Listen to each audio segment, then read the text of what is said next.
aromatik bitkiler çok eski zamanlardan beri kullanılmaktadır. Özellikle milatta amaç hastalığı tedavi etmek değil de hastalığa karşı korunmak. Bir diğer tedavi sisteminde droplar bu farmakoplarda yer alır. Ve ofisinal olmayan yani verilere göre sınıflandırma yaptık.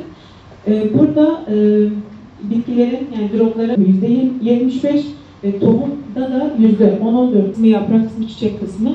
Buradan birkaç tane örnek vereyim. Örneğin ada çayı herba kısmı yani o kısmı ve üçüncü yan piyasa değeri aynı zamanda 7,5 milyar dolar civarında. Ve hızlı ulaşmış oluruz. Dolayısıyla az bulunan bitkilerde avantaj sağlar. Birim alandan daha fazla ürün elde ederiz. Değişim ve karışım azalmış olur. Kalite kontrolü kolaylaşır. Bitkilerde ıslah çalışma sınırı yani eğer bir organik üretim yapmak istiyorsanız yapay gübre kullanamazsınız. Dolayısıyla hasatta da belli bir hasat dönemi yoktur. Bitkiye göre değişir.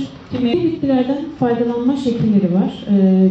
Birincisi tek yıllık kültürü yapılan bitkiler. Bunlar her yıl ürün alınanlara da çay, gül gibi bitkiler örnek verilebilir. Evet, bitkilerin çoğaltım şekillerine geldiğimiz zaman tohumları doğrudan ekilenler var. Bunlar çörek otu, rezene gibi bitkiler.